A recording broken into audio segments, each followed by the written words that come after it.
안녕하십니까. 칸중국 코리아 이태현입니다. 중공은 이달 초 일론 머스크 계열인 로켓 회사 스페이스X의 스타링크 위성이 중국 우주정거장과 두 차례 밀접 접촉해 하마터면 사고가 일어날 뻔했다며 유엔에 제소했습니다. 이 일로 지난 월요일에 사우퍼농들이 머스크를 공격했습니다.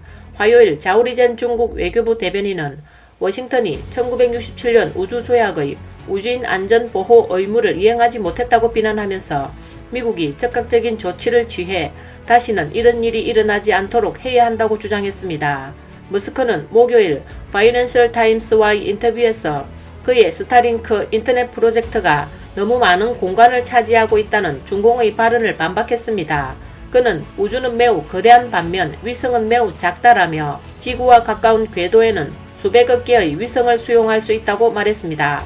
머스크는 자신의 회사는 경쟁을 방해하지 않았다며 우리는 어떤 식으로든 다른 사람을 막지 않고 또 일을 하지 못하도록 하지 않았으며 우리도 그렇게 할 생각이 없다라고 말했습니다.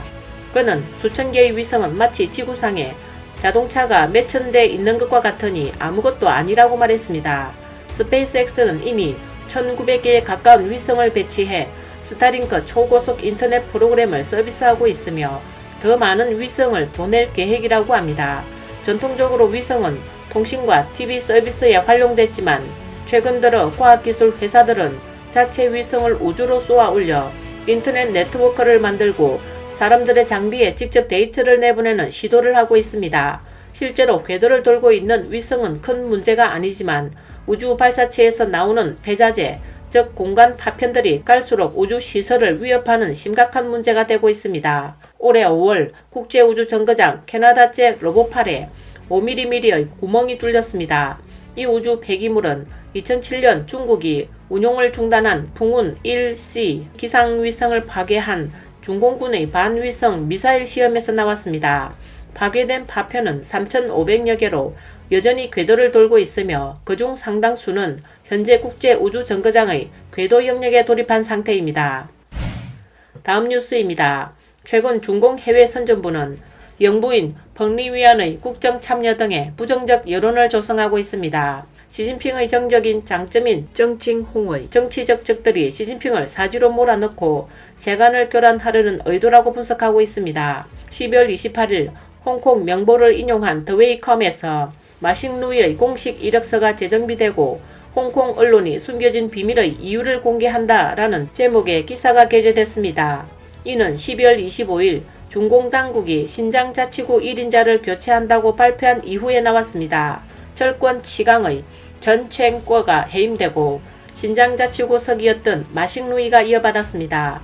명보는 마식루이의 두 개 이력서를 비교해보면 새 버전은 단순화된 것이 아니라 수정된 것임을 발견했다는 겁니다. 예를 들어 이전 버전에서는 그가 산둥 원청 출신이라고만 했지만 새 버전에서의 출생지는 흑룡강 쌍합산이라고 한 구절이 추가됐습니다. 사실 동북 삼성의 많은 사람들의 본적은 산둥성이지만 원청은 시진핑의 부인 펑리위안의 출생지이자 고향이라는 것만으로도 많은 연상을 불러일으킵니다. 장점인파에 기반을 둔 중국 밀보는 2016년 12월 소식통을 인용해 마식루이와 펑리위안이 산둥성 원청의 고향 친구 사이라고 전했습니다.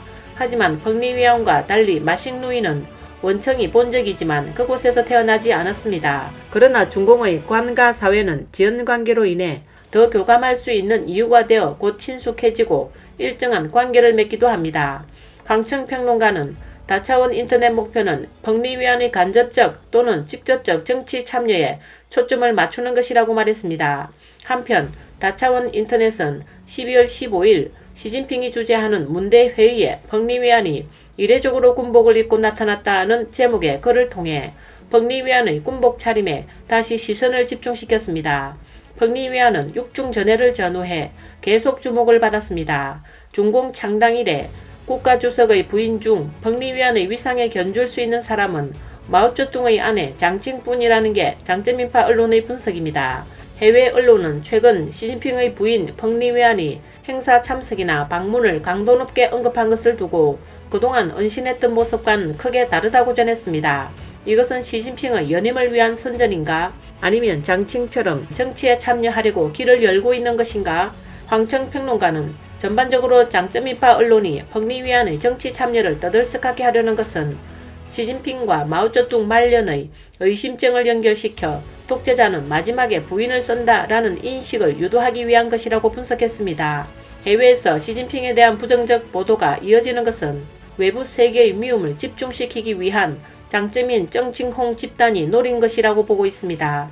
오늘 뉴스는 여기까지입니다. 구독과 좋아요는 격려입니다. 시청해주셔서 감사합니다.